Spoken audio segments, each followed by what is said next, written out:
Coming up on Sophisticated we Mom. have a body, we have a spirit, and we have a soul. And so that is kind of in comparison to the Trinity, in the sense that when you die and you leave this earth, your body will die because your body cannot physically go to heaven, but you live on through your spirit and your soul. And it is kind of the same way with the Trinity, because just like your body, your soul, and your spirit is all you, all of these things are God, but they are manifest in different forms.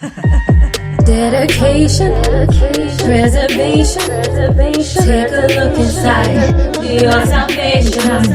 Do every good work, it takes patience, like a butterfly. What is up, guys? Sophia here, back with another video. So before we get into the video, don't forget to subscribe and hit the notification bell so you can stay updated on everything. And also don't forget to check the description box, because I always put a lot of stuff in there, including my Patreon, where I talk about all things leveling up. Now, what this video is going to be about is, you might as well sit back and relax, because I have a feeling that this is going to be a long but educational one. And it is explaining the Trinity, Father, Son, and Holy Spirit, in a very easy way that you can understand, because a lot of people just tend to get confused on how it all works. So I'm not going to talk forever. Let's go ahead and get right on into it, shall we? All right, so the easiest way that I can explain the Father and the Son and the Holy Spirit, in the way that they're all one, but people tend to not get that confused. They're like, okay, but do you worship God? Do you worship Jesus? And what is the Holy Spirit? And how can they be one? Actually, it's very easy to explain, in the sense that God created us in the same way. If you read Genesis, then you know that when God created Adam and Eve, he created us in his image. And so we were also given Trinity as well, but not on the magnitude that God is like the Trinity, because, you know, he's God and everything. But we were given a spirit, and we were given a soul, and we were given a body. And how we know that is because the good old Bible tells us. So if you go into 1 Thessalonians 5:23, it specifically says, and may your spirit and your soul and your body be complete and found blameless at the coming of our Lord Jesus Christ. So what does that tell us? We have a body, we have a spirit, and we have a soul. And so that is kind of in comparison to the Trinity, in the sense that when you die and you leave this earth, your body will die because your body cannot physically go to heaven, but you live on through your spirit and your soul. And it is kind of the same way with the Trinity, because just like your body, your soul, and your spirit is all you, all of these things are God, but they are manifest in different forms. So Jesus would be the equivalent to the body, because he is in the flesh, and we're going to get into that. And then the Holy Spirit would be like the spirit, duh. And then the soul would be like God. So they are all one, just like you have a Trinity and you are one. I would love to end the video here, because that explains everything in a nutshell. But don't click off just yet, because you have to get why all of this is, because there is a point to everything. So the first thing I want to get into is, how do we know that God is Jesus? Glad you asked, because it's very spelt out very plainly in the Bible, which is why I always encourage y'all to read the Bible through and through, because if you compare the Old Testament to the New Testament, then you would understand that it all runs together and it is not separate, even though the New Testament talks about Jesus and the Old Testament talks about God, but God is Jesus. And I'm going to prove that right here. So if you know the main reason why Jesus was crucified is because he was found to be a blasphemer, or that's what they thought, because he was proclaiming himself to be God. And so the main reason why we see this is if we go to John 8 and we're going to start from verse 56. And it says, your father Abraham greatly rejoiced to see my day. This is Jesus talking, my incarnation, and he saw it and was delighted. Then the Jews said to him, you are not even 50 years old, and you claim to have seen Abraham? And this is the key in 58. Jesus replied, I assure you and most solemnly say, before Abraham was born, I am. So you have to understand the context of the Bible, because after this it said, so they picked up stones and they threw at him, but Jesus concealed. So basically they started throwing stones at Jesus because they were upset. But why were they upset by that statement? And the reason why is if you go to the book of Exodus, which is the second book of the Bible, When Moses talked to the burning bush and God was telling him to go free the people from Egypt, Moses was like, how are the people going to listen to me, and who should I say sent me? And then God, the burning bush, answered to him. God said, and this is in Exodus chapter 3, verse 14. God said to Moses, I am who I am, and he said, you shall say this to the Israelites. I am has sent me. So from the beginning of time, the Jewish people knew God to be I am, as in everything. And see, this is why I think a lot of people get confused, because Jesus is a person who came in the flesh. But God was saying I am as in everything, because he was not incarnate in the world, because it's like you don't have to take on he's God, like he's everything. Basically, he is everything. I am everything that is around me. I am.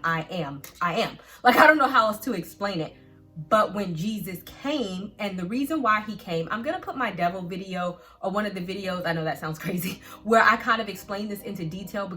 But the reason why Jesus had to come, or God had to come in the flesh, is because Adam and Eve was built into perfection. They gave temptation to the devil by eating the forbidden fruit, and Jesus was an atonement from that. But since God is I am and he is perfect, he could not come down to earth in all perfection and resist the devil. He had to come in flesh form as Adam and Eve did, and resist the temptation that Adam and Eve could not. Jesus had to come as a man in the flesh, being tempted in every way. So it is God, but he had to come in a different form because of that reason. And so if you're like, okay, but why did God have to do all of that? That's why. It wasn't because he's up in like heaven and he's just walking around like a person. No, he had to appear in a person for this specific form, and that person was Jesus. And we know that because, as always, I'm going to back up some Bible scripture, because I know a lot of argumentative people on YouTube, even though I be speaking directly from the Bible, y'all be trying to tell me I'm wrong sometimes. So I could be like, you know what, go look it up for yourself, because I'm not wrong. So let's go ahead and quote where this happens, okay? So we're going to start from John 1:14, and the word Christ became flesh and lived among us, and we saw his glory as belongs to one and only begotten Son of the Father, the Son who is truly unique, the only one of his kind who is full of grace and truth, absolutely free of deception, because he was the only man as in flesh that could come to earth that could be sinless, absolutely free and in deception. And then it says, and the word became flesh.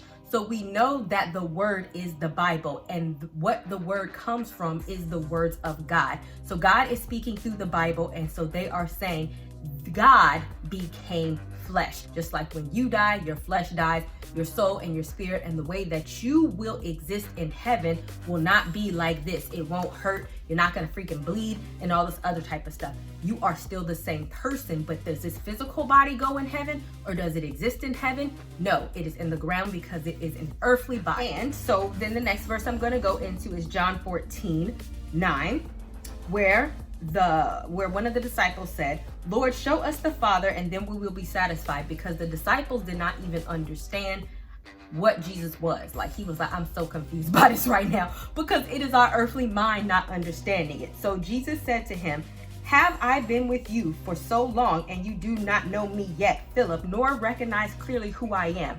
Anyone who has seen me has seen the Father. How can you say, show us the Father?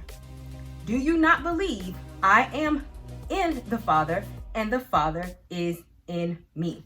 So the aspect of that, because it's like, okay, because Jesus is made man, if you notice, Jesus will always consult with God, because unlike our Trinity, we can't be like in heaven and here at the same time, because we not God. We just is made in his image with our soul, body, and flesh. But like, our soul can't be there and our flesh be here. We're not that powerful.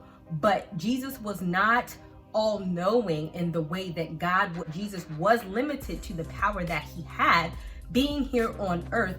And so God, that's why he says God is in him, but he is still the Father, because he had to be made weak, because remember, he had to be able to be tempted, he had to have flesh, and he had to be able to resist the devil, so that he can make atonement for our sins, so that we can get the Holy Spirit. And this is where the Trinity is going to come in, so that we can once again communicate with God. Because in Genesis, if you read it, God walked and talked with Adam and Eve in the Garden of Eden, God was communicating here, with the spirit of them and Adam and Eve. He was not in earth form, but because they ate the forbidden fruit, that is what started the separation from us, from God.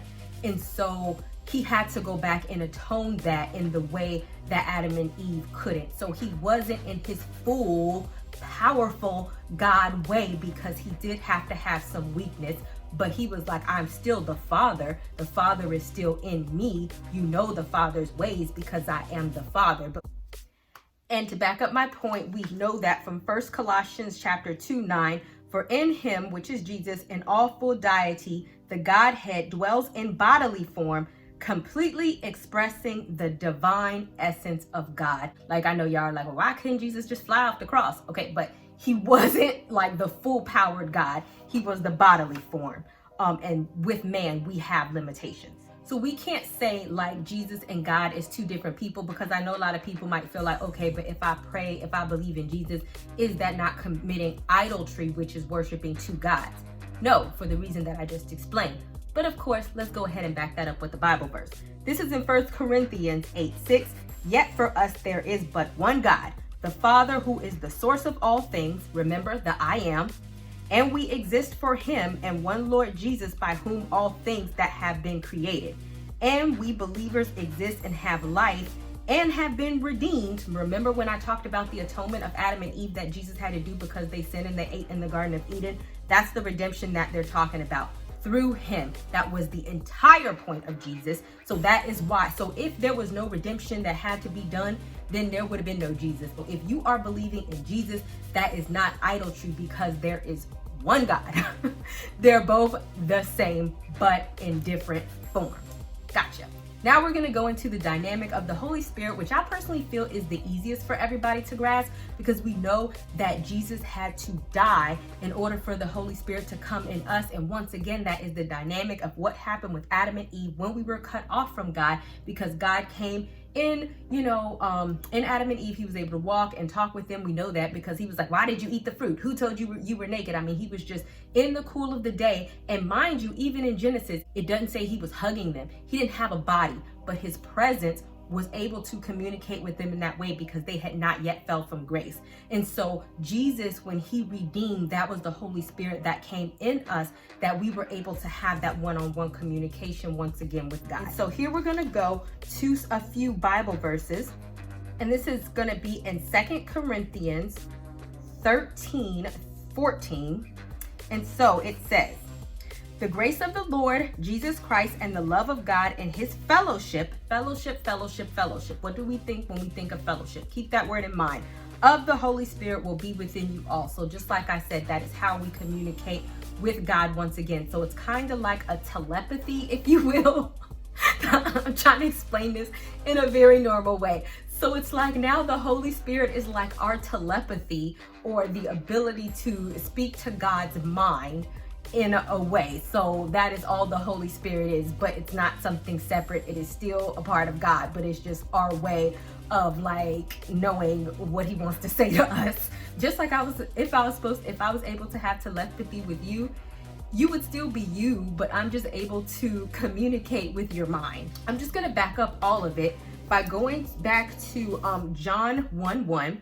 In the beginning, before all time, was the Word, Christ, and the Word was with God, and the Word was God himself. So remember, I had already spoke about that.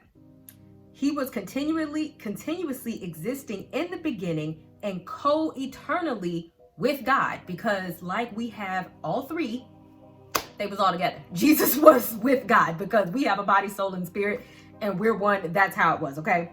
And then if you go down to 1:16, it says,